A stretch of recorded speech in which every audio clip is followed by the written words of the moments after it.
has been a lot of information given that I can take back to my establishment to guide my female colleagues into making the right decisions for them and their future.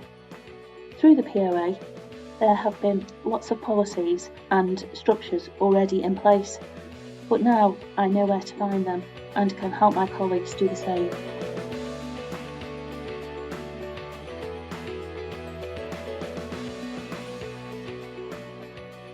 Hello and welcome to the podcast of the Prison Officers Association, the UK's largest professional union for prison, correctional and secure psychiatric workers with over 30,000 members.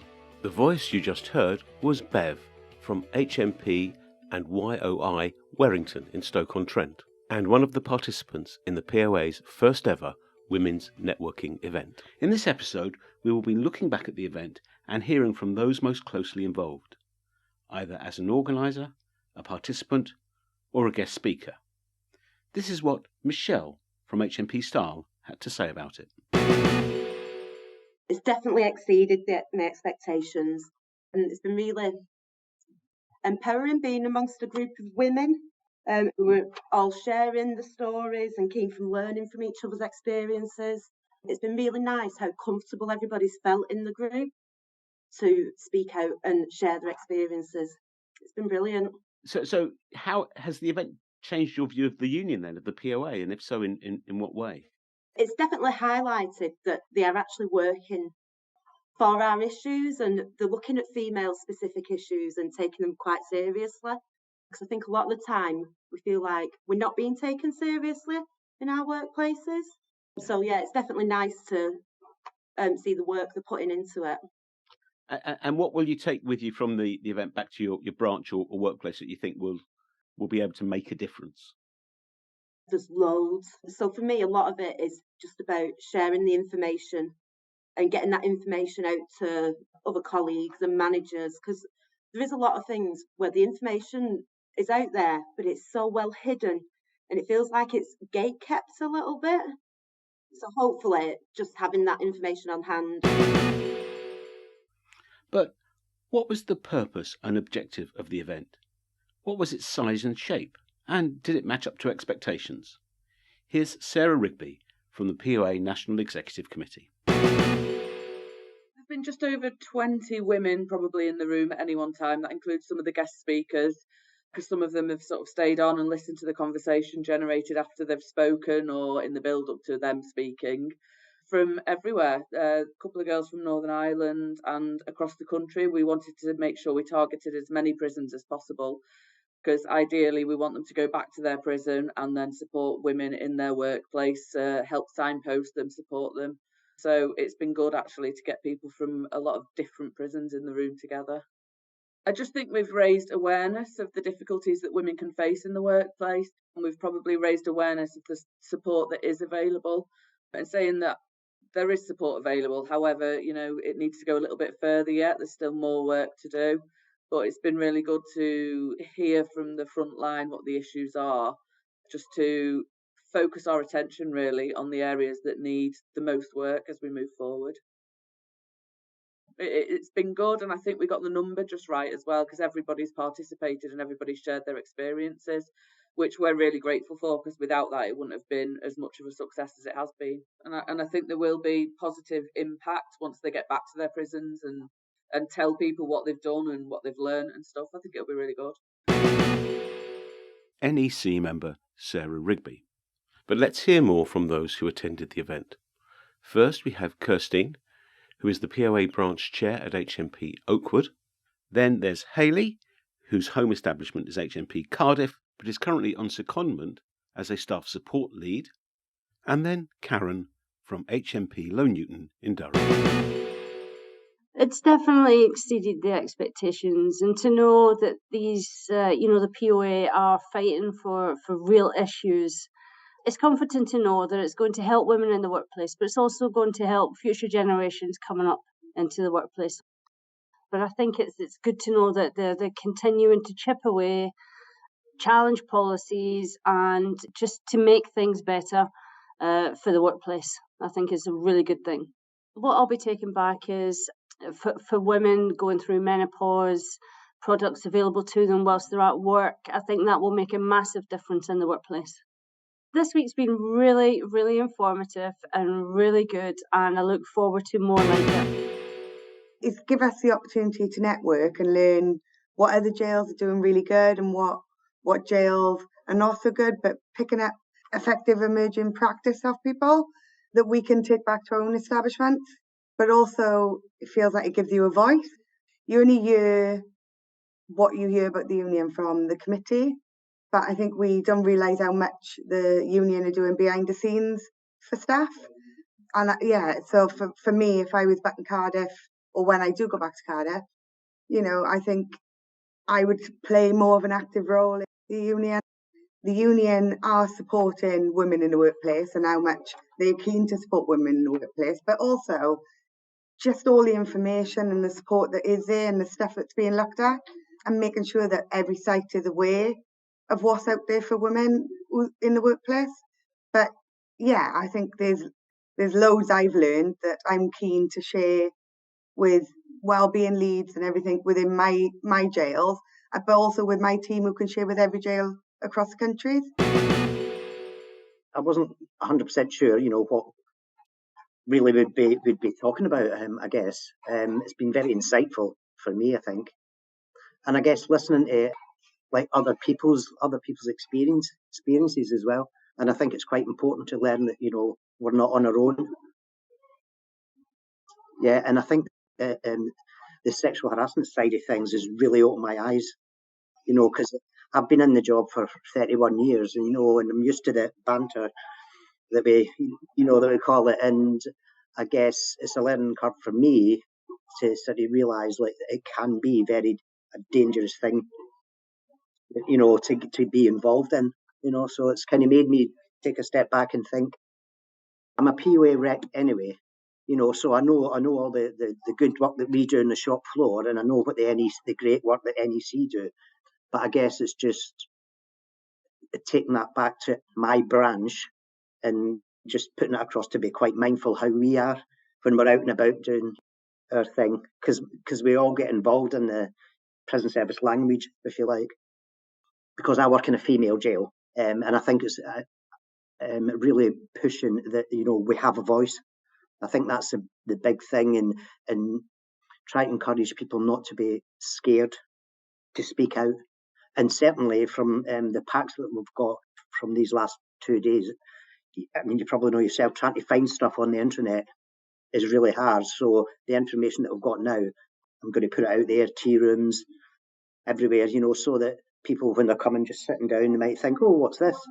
And then realise that they're actually not alone with this, and they can come and speak to us about it. A key part of the event was to give attendees the chance to hear from expert guest speakers. Clare Mellor is the Chief Executive of the provider of the POA's legal services, Thompsons. So I was absolutely delighted when the POA asked me to be part of the event. I was really excited by the initiative. I thought it was a fantastic event for them to organise and host. I was asked to deliver a session on sexual harassment in the workplace. So I delivered that with a focus on the legal remedies, but also some practical tips on what to do when members are faced with sexual harassment in the workplace and the steps which they can take to support and assist members with that. And then we did some case studies as well. So we looked at some practical real life examples of situations that might occur. And we had a fantastic and really energizing conversation around those case studies and how different people would handle things slightly differently. And of course, there's no absolute one set answer for this sort of situation. And then after we dealt with that, we did a very small session on domestic abuse. And we did some work around terminology with that, around different types of abuse that can occur, and how we as women can provide practical and sisterly support to people who can be faced with that. One of the really positive things which came from the initial introductions was that all of the women who attended that conference were speaking about one of the reasons they were there was to build a network, to build that network of support, to build links with one another so they could share experiences, but also share ways of responding, methods for dealing. And that kind of support, that network of support across women is hugely important to me. It's certainly something that's enabled and supported me throughout my career. Certainly it supported and enabled me when I had children and I came back to work, and I had the fantastic support from Thompsons Solicitors that enabled me to progress through the firm to reach the position that I'm in now. But also because I know that women can be the most incredible source of support to each other.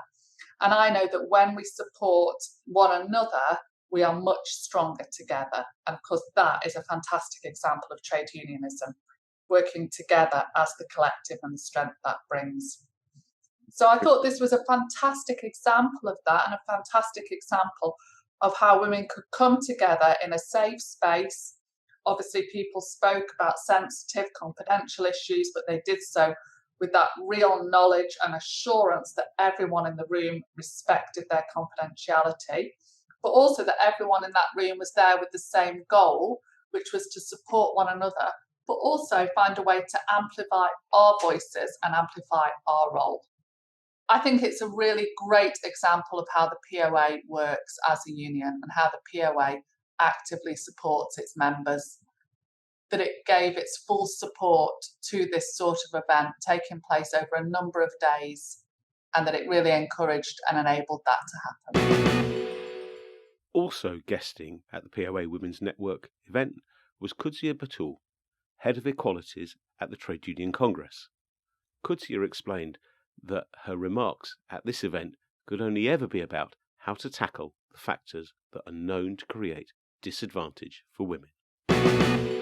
When I was invited to speak at the event and I knew it was going to be focused on women, there was only one thing I could talk about, and that was women's equality and how to tackle the factors that we know disadvantage women. And we talked about pay gaps, we talked about women's participation both in the workplace and in our movement.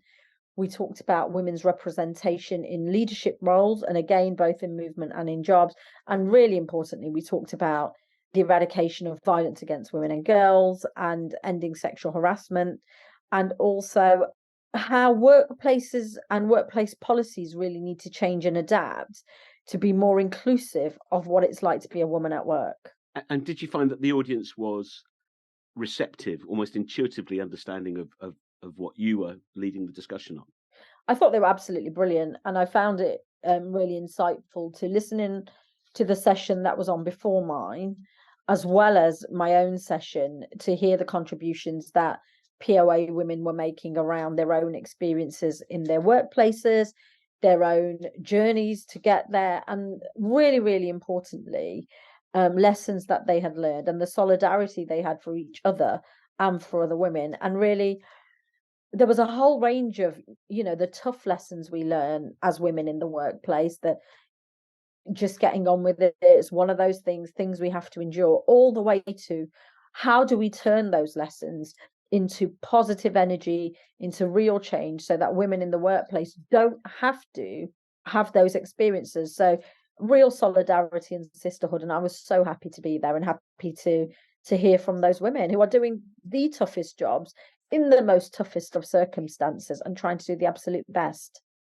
And any other views about the event as a whole? I thought the event was absolutely brilliant. I learned so much. I didn't realise that 25% of POA members were women. I didn't realise how genderised some of the roles still were. I suspected that the members were going to be passionate and committed, and of course they absolutely were. And one of the things that struck me was the absolute raw honesty and trust from women. I talked about some of the lessons, but also some of their own stories, which aren't mine to share here, but to say, these are real inspirational women that have lived this role, walked the walk, and are now here talking about these things to really have impactful change, to use that to form bargaining so that we can improve things for women doing these jobs up and down the country. And honestly, it was incredibly powerful.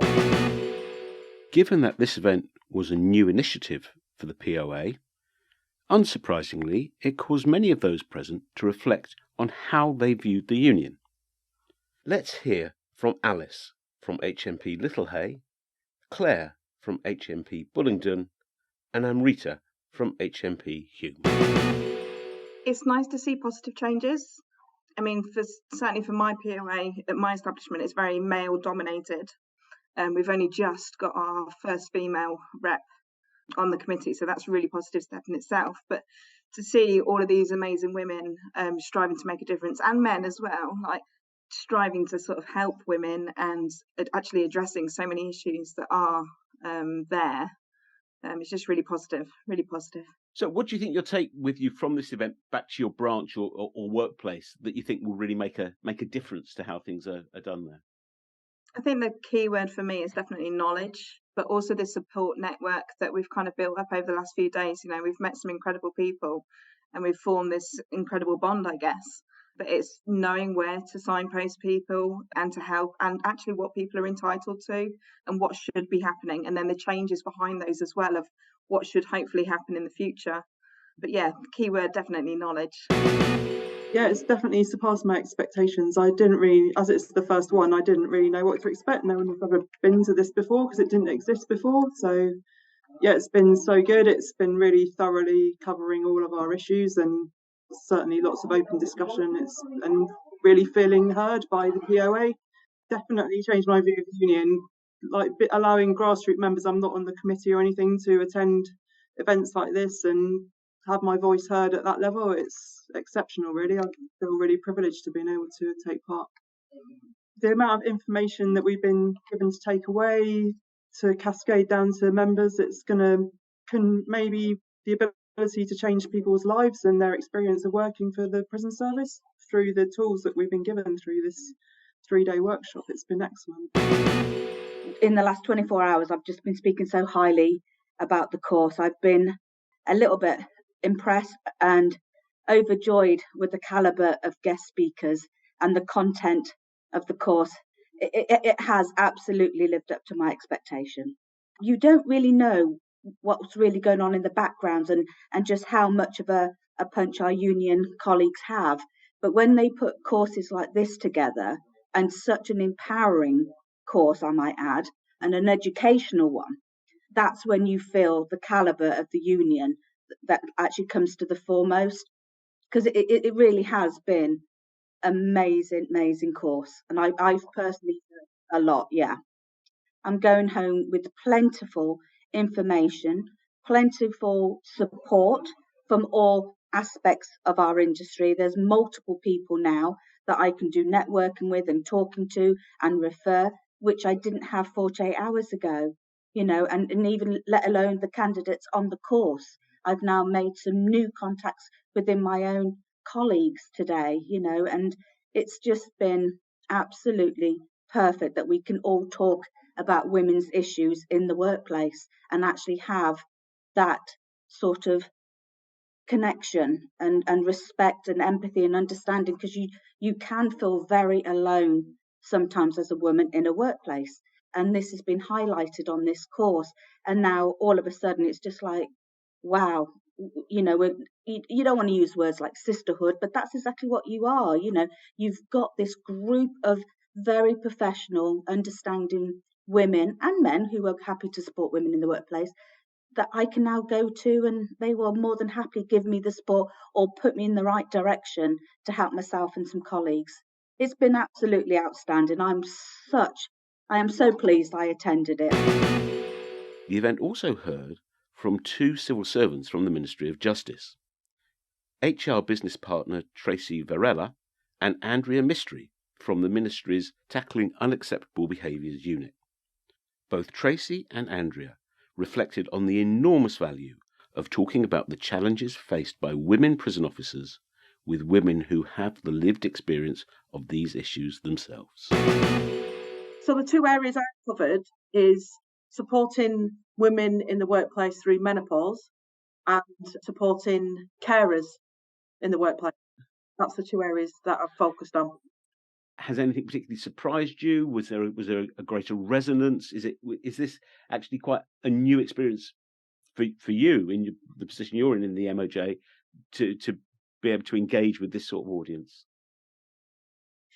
Yeah, I wouldn't say it's unusual because I do have other ways of engaging, but what this done is just allowed people in them frontline roles that time to come together and talk about the difficulties that they face being a woman in the HMPPS setting. And some of the experiences that people had, some of them haven't surprised me, some of them have really shocked me. But I think it's a huge, huge round of applause from me to the POA for putting on this day, much needed. Hope to see it again, because there was 20 plus ladies in there that have all gained knowledge, have all gained camaraderie. They've all come together and focused on what needs to improve, and that rarely happens. And what struck me was the conversations have all been about how I can use this to help others. It's not been self. Some of it's been about themselves, but a lot of it has been, oh, well, I know such a body that would really benefit from that, and I need to tell such a body, so that the people that they're going to help when they get back into their workplace, it's not just been about them. Most of the focus has been on how they can help others in their workplaces, which is good to see. That's what you want to see. It's a good outcome. So you said that some of the things you'd heard shocked you. What will you take away from this event to plug into your day-to-day work, and how valuable is it to get that information from the front line to support the rest of what you do? Oh, it's massively valuable, and we've got probably 2 or 3 cases that obviously you can anonymise, but they are real, a day in the life of stories that are hard hitting, that we can be sharing with senior managers, senior leaders. We can share with the HR community, because I've got a lot of feedback on how valuable HR is in the workplace. Sometimes it's difficult. You can say we're not supporting people, I don't know, through pregnancy in the workplace. It's a sweeping statement. You can't usually back it up with real examples. What we've got from there is permission from ladies to share their experiences in terms of lack of support, and their permission to share that as feedback to senior leaders. You can feedback, this needs to be improved, that needs to be improved, but if you can give a real life example, and boy did we get some of those, that can often get someone to have that conversation. So I attended as a representative of TUBU, so the Tackling Unacceptable Behaviours unit. So I came largely to talk to people about our unit, what we do, and how people can access it. So I spent some time explaining kind of within TUBU, we've got kind of 4 work streams. So we've got a mediations arm, which is all about kind of really early conflict resolution. We've got an investigations arm, which I think is probably the least developed kind of area of work that we do at the moment. We've also got a helpline that's completely confidential for staff, and we have climate assessments, which is the area of the business I'm in. So we as a team will go in and assess the climate and gather kind of staff voice and lived experience. I guess our questionnaire has 5 kind of key areas of focus. So we ask about leadership and communication. We ask about fairness and consistency. The real bulk of our questionnaire that we ask about is around diversity and inclusion, with a specific kind of focus on unacceptable behaviour and the experiences of people through the lens of their protected characteristics. I mean, we ask really explicitly. I guess it kind of makes us quite different to other staff surveys, is we ask quite explicitly about people's experiences of not just the really overt unacceptable behaviours, but some of the more subtle, nuanced behaviours as well. And we do that across kind of all prisons, probation settings, approved premises and headquarters. So there were quite a number of people we spoke to who were not familiar actually with TUBU as a unit and what we did. And I think, we kind of launched back in August 2020, just as COVID was in full force, really. So in terms of kind of recruitment and developing all of our work, it's been kind of delayed as a result, but we are now getting to the point where we've recruited, we've got a kind of a substantial team. So getting to the point of thinking about kind of relaunching, raising people's awareness of what we're doing and what we can offer and how we can support staff. Have you any kind of general reflections about the event? Because it was the first time that the unions organised something like this. Well, I really enjoyed it. It felt really relaxed. It felt very safe. What we did was we kind of split the group up into two. So there was myself and my colleague Debs, and we split off and we had kind of mini focus group sessions, just creating a safe space like we do in our kind of climate assessment work, really, just to, I suppose, answer any questions about the service that we offer. People had quite a few kind of observations and thoughts, which were really helpful for us. But also, there's something just about being able to speak to people who have a shared experience, and you can really resonate with that. And I think there's an element of that exercise that was quite cathartic for quite a few people. Yeah, so it was a kind of two separate benefits, really, in that we got to learn, and we got to give our message out there to people who then can take it to their colleagues and kind of pass that forward. We have 3 closing contributions from people whose involvement was absolutely essential in making the women's networking event a reality. Angela Sinclair has worked for the POA for more than 40 years. She explained why the women's event held a special place in her heart. It's exceeded my expectations, and it's a long time coming. I've worked for the POA for over 40 years, and it's one of the best events that I've ever attended. And I organise events, and it's been one of the best events and really informative. And it just shows the challenges that female prison officers have to go through within their workplace. So, what do you think have been the magic ingredients, the things that's really made this event stand out over all the other ones that you've seen and been involved in over your time with the POA? Well, I'm female as well, so I can relate to the issues, and I've gone through a few of them myself, so I can relate to them. So that's number one. And in the challenging environment, I just don't know how they've coped with it all. Then I think the prison services also realising the impact these issues have on women in the workplace, and I think they want to do the best they can as well, to be honest with you. That's the feedback I'm getting from the prison service officials that are here. Assistant General Secretary Angela Montgomery is secretary to the POA's Equality Committees. She explains why the Women's Networking event is part of a much wider campaign. It's been excellent. It's been an excellent event. It's enabled women who work in the prison service to share those experiences, both positive and negative. And I think one of the things is there's a lot to do. We should have come further than we clearly have.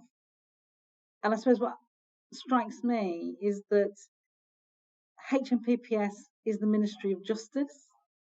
You know, it comes under the Ministry of Justice, and they need to set an example on gender equality, and they've a long way to go. So it must be encouraging to see the impact on so many POA local reps and women members who aren't even reps of being able to come together in a safe space to realise the issues they're not facing on their own.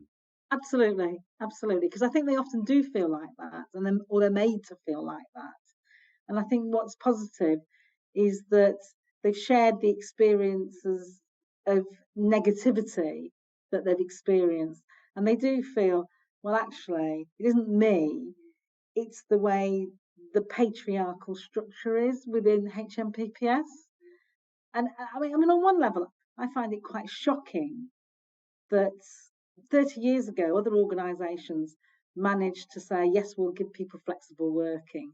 That's not a big ask. It really isn't a big ask. If they can do it for Heinz workers on a shift pattern, I think they can do it in an MOJ organisation. That's my response. What do you think people will take back from this event to their branches and workplaces that possibly will make most difference? Hopefully they'll go away feeling supported. They've been given a lot of information and contact with the NEC. So hopefully they will come to the POA as a first point of contact. I mean, part of it is also enabling women to feel that they could stand for committee positions and they could approach the committee if there was an issue. And I do think that message is clear. And I would hope that all of the women who've attended will consider, if they're not on the committee, becoming a committee member, or if they don't feel they're at that point in their journey, that they will approach their committee if they've got an issue, rather than think, well, actually, the POA committee wouldn't do anything about this gender discrimination I'm experiencing, or the difficulties I'm facing as a carer, or, well, menopause is my problem and I can't ask for help. So I would hope that would happen. I would say that there needs to be training for male committee members, because some of them will understand the menopause because they have wives and sisters, etc. But a lot of them won't.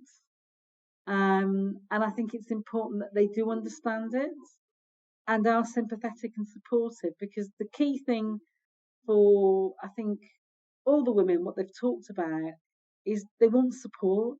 You know, they want to feel safe so they can be supported.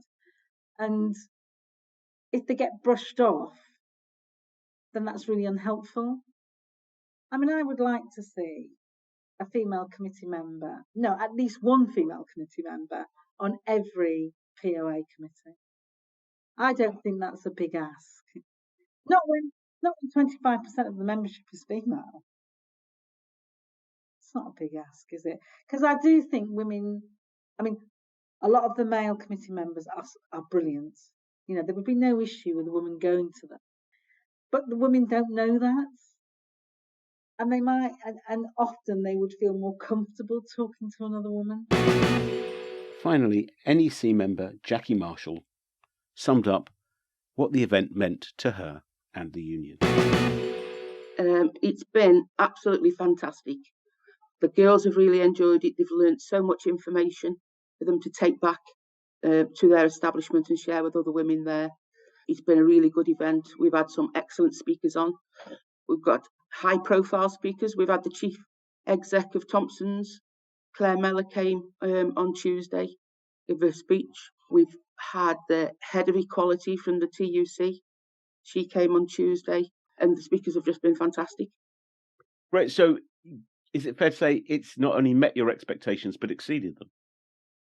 Definitely, yeah, because it's the first event that we've run like this. So I was a bit apprehensive as to how it was going to be received, how much the girls would participate, you know, in the workshop. But we've all agreed to honesty and confidentiality and everything else. And some of them have been really brave with the stories that they've shared with us. Some of the stories that they've shared have been horrific. The way they're treated by managers, and there's all sorts of women's issues that have come to light. Say something like IVF. You know, one of the girls has been going through IVF. The prison service policy is you can have 5 days off every 12 months for IVF. That's horrendous. Therefore, the confidentiality and the trust that has been woven into this event, that's absolutely part of it being specifically aimed at and attended by women only, isn't it? Yeah, and we wanted a safe place for the women so that they could share stories. And I think that's what we've provided. I would think with some of the stories that they have shared, they believe it is a safe place. I imagine people who perhaps have the most difficult stories or difficult challenges that they're talking about now feel that they're part of a network. They're not just on their own anymore. No, exactly, and they've heard stories from other delegates as well, so they know they're not on their own. It's not just happening to them. Unfortunately, it is happening across the service, and I know the girls have shared numbers with each other. They all want to come back if we do another one, which at the moment we don't know if we can do another one, but as much as I'd like to have this group of girls back, we've got to share it out for others, because we want more people with the knowledge to go out there to our female members and share the knowledge that they gain from this event. We hope that you have enjoyed this review of the POA's first Women's Networking event. More information on the full range of POA activity in supporting the union's members and details of how to join the union can be found on the union's website at poauk.org.uk. Advice and assistance on all the issues covered in this podcast are also available from your local POA representative or from Jackie or Sarah at the union's head office. Please do join us for the next episode of the POA podcast. We close with some more comments from those who attended the women's event, hearing first from Georgina from HMP Sudbury, then Eileen from HMP Aylesbury, and finally Julie from HMP and YOI Hatfield. Thank you and goodbye. The workshop for me has been so well organised, and people have put so much effort into it, with all the guest speakers and the little bits and bobs, the activities, to get us thinking about, digging deep into what we all know goes on in the workplace, and actually having the confidence to bring it to the forefront and speak about different experiences as women that we've had in the workplace, because that's not easy to do. I think on a day-to-day basis, we just sort of get on with it. So for me, it's been really beneficial to hear about other people's experiences and how they've grown from it and what they've done and what will change in the future, because that's what it's all about, really. The next generation of women in the workplace, I guess. In that respect, it's made me see what work goes on in the background. So obviously, you just go into your workplace, you do your little bits with your own local union, but you don't ever really speak to or see all the leaders of the POA, what they're doing and who they're talking to and what they're really trying to push for the future. So that's been really helpful to me, and I'll take that back to my union and the staff that I work with and really give them an idea of, for women, hopefully they're changing things. I know what I'm sort of talking about now in respect of helping women, rather than, obviously, with my younger age, I haven't experienced everything that these women have been through. So I've got that knowledge now. I can go, yeah, this is the person you need to. She's so knowledgeable on this subject, and hopefully make their lives easier. Oh, it's been excellent. It really has. I suppose what I would say initially is just having a safe space with all females to discuss things is just been really good. And also, just to hear that everybody near enough is experiencing the same kind of difficulties makes, I suppose, your battles at work not seem so unique to your establishment. And knowing that you've networked a bit and you've now got contacts to actually speak to other people when you're getting a problem or whatever, when you're talking to some of the members, is for me, it's been great. We've had lots of information, some I'm still trying to digest. I've had information I didn't even know about in relation to what we're even talking about now with the carer's passport. So I'll take that back. The need to have more females involved with the union is a big thing. Just encourage staff not to be, accept a lot of the stuff that happens, that they can have a voice. And just keep on going, I suppose. Yeah, just keep pushing for more fair treatment. It's brilliant. It's brilliant. I just hope other members get a chance to do it again, because I think they've done a great job. So it's really interesting to know that people like the POA have got so many different strands. And I'll be honest, I've been in the job quite a long time. I've always looked at the POA as someone that can look after us when there's been a problem. The support and the research and everything that's gone into the event that we've done this week has been absolutely excellent. Yeah, the information that I'm going to be taking back to Hatfield will be great. I was asked earlier on this year if I would like to attend the conference, only because the person from my establishment was going and there was another space available, and I sort of like thought about it, and I thought, well, I'm not really into union things. It's not my bag sort of thing. But this event has definitely changed my opinion of the union completely. Obviously, I'm going to take back all the information that we've discussed with regards to menopause, to carers, to IVF treatment, how staff are supported in different ways throughout different establishments, but also what the POA can actually help with for these staff in the different establishments, and also that the POA do actually recognise that there is a difference in ranks throughout establishments. So, that there's different support networks, and obviously we just want to be as one service, and I know that the POA are really, really banging the drum on that one. I just want to thank the POA for putting this on. It's been an absolutely brilliant week.